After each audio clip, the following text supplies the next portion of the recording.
తాకట్టులో ఉన్న బంగారాన్ని విడిపించి ఆ రోజు ఆన్లైన్ ధరకే కొంటుంది కొమ్మూరి గోల్డ్. నమస్కారం, సుమన్ టీవీకి స్వాగతం. నేను గీతాంజలి. గురుగారు నమస్కారం అండి. నమస్కారం. గురుగారు, వారాహి అమ్మవారి నవరాత్రులన్నీ పూజ చేసుకున్న తర్వాత ఆఖరి రోజు 10వ రోజు కూడా చక్కగా పూజ చేసుకుని 11వ రోజు నుంచి ఇంకా అమ్మవారి ఇంట్లో ఉండొచ్చో ఉండకూడదో, ఉగ్రదేవత కదా ఎంతైనా, తీసుకువెళ్ళి దేవాలయం దగ్గర పెట్టేద్దామని ఇలా చాలా మంది ఆ ఫోటోలు, ఆ చిన్ని విగ్రహాలు ఏవైతే ఉంటాయో అవి తీసుకెళ్లి గుళ్ళ దగ్గర పెట్టేస్తూ ఉన్నారండి. ఇలా చెయ్యొచ్చా? చేయటం ఎంతవరకు సమంజసం? అసలు ఇంట్లో ఉండొచ్చా ఫోటో? అంటే ఎక్కడ పెట్టుకోవాలి? పూజా మందిరంలో కాకపోయినా ఇలా హాల్లో కానీ, లేకపోతే అందరి చూసే చోట ఇలా ఎక్కడైనా పెట్టుకోవచ్చా అసలు వారాహి అమ్మవారి ఫోటో? మంచి ప్రశ్న అడిగారు. విశేష దినాలు ఉన్నాయి. ఇప్పుడు గణపతి నవరాత్రులు వస్తాయి. ఆ 9 రోజులు హీరో ఎవరు? గణపతి. ఆయనకి విశేషంగా పూజ చేస్తాం. అప్పుడు చేసిన ఉండ్రాళ్ళు అన్ని రోజు చేయం కదా. మరి గణపతిని ఎందుకు బయట పెట్టలేదు? రోజు చేయాలేమో అని గణపతిని ఉంచుకుంటాం. అప్పుడు నేను ఉండ్రాళ్ళు పెట్టాం, పాలవెల్లి కట్టాం, అన్నీ చేస్తున్నాం. ఆ టైంలో ఆయన శక్తి ఎక్కువ ఉంటుంది కాబట్టి దాన్ని ఫలితం పొందడం కోసం చేశాం. సో వారాహి అన్న దేవత ఫోటోల్లోనే పెట్టుకోమంటాం. మా పీఠాల్లో అయితే విగ్రహాలు ఉంటాయి. విగ్రహాలు డెఫినెట్గా మీకు పెట్టుకోవాల్సిన అవసరం లేదు, పెట్టుకున్నా తప్పు లేదు. ఫోటోలు ఉన్నప్పుడు మంచి సలహా మీరే చెప్పేశారు.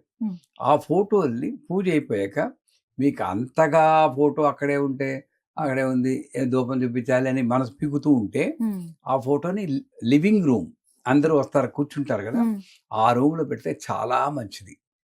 ఎందుకంటే ఆవిడ నెగటివిటీని అబ్జర్వ్ చేస్తుంది కదా. మన ఇంటికి వచ్చిన వాళ్ళందరూ కూడా మంచి భావంతో ఎప్పుడు ఉంటారని అనుకోవడానికి లేదు. బాగా కొంచెం బాగా డ్రెస్ చేసుకుంటే బాగా డబ్బులు ఎంత అందంగా ఉన్నారో అని ఒక ఈర్ష్య వస్తుంది. వచ్చిందంటే మన ఇంటికి ఎఫెక్ట్ వస్తుంది. మన వాళ్ళే కంట్రోల్ చేయలేం. మనుషులే కదండి, మనకి ఇంకోళ్ళింటికి వస్తే మనకి రావచ్చు. అలాంటప్పుడు ఈ వారాహి అన్న దేవత అది అబ్జర్వ్ చేసి వస్తుంది. వాయుమండలంలో ఎప్పుడైనా నెగటివిటీ వస్తే దాన్ని అబ్జర్వ్ చేయడానికి వారాహి ఫోటో బాగా ఉపయోగపడుతుంది.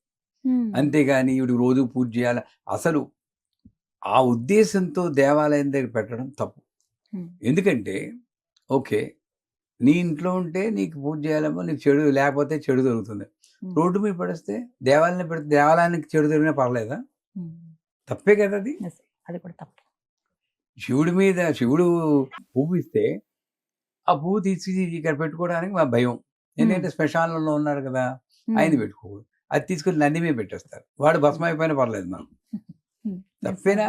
ఇది ప్రసాదమే ఏదైనా అంతే. ప్రసాదం ప్రసాదమేనమ్మా. ఇది నేను పెట్టుకోకూడదన్నప్పుడు నువ్వు ఎందుకు వెళ్ళావు ఇప్పుడు గుడికి? అసలు మనసులో ఎన్ని అనుమానాలు, సందేహాలతో ఉండిపోతామో, భక్తి అక్కడే అయిపోతున్నాం. సో అది చెవిలో పెట్టుకోవడం, తలలో పెట్టు, అన్ని దేవతలే. శివుడు ఆవిడే, పార్వతి ఆవిడే, లక్ష్మి ఆవిడే. అలాంటి ఏకభావంతో ఉన్నప్పుడు ఇలాంటిది. నంది కూడా ఆవిడే.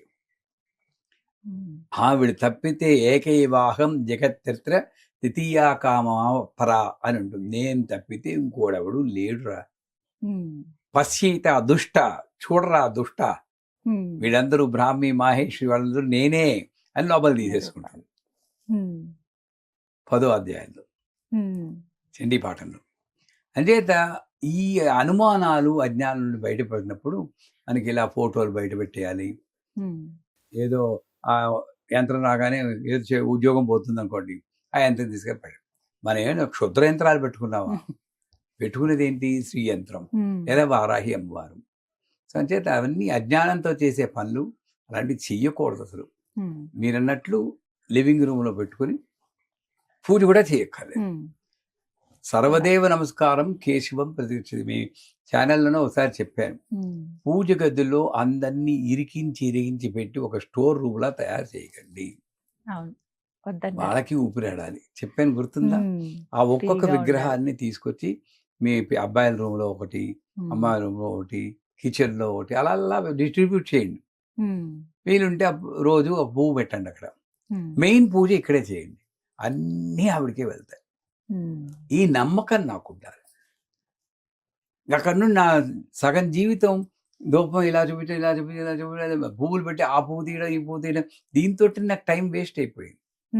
సో డిస్ట్రిబ్యూట్ చేసి ఒకే విగ్రహం, ఒక దీపం ఇటు ఎంత ప్రశాంతంగా ఉంటుంది. ఒక నాదం, తంబూల శృతి పెట్టుకుంటే అప్పుడు పూజ గది అంటే ఏమిటో మనకు నిజంగా అర్థమవుతుంది. అంచేత వారాహి నవరాత్రులు చెప్పేం కదా అని చెప్పేసి ఇవన్నీ తీసుకెళ్ళి మళ్ళీ 10వ రోజు గుళ్ళదే పెట్టి ఆ గుళ్ళ వాళ్ళంతా మన ఇద్దరి మీద పడతారు వాళ్ళు.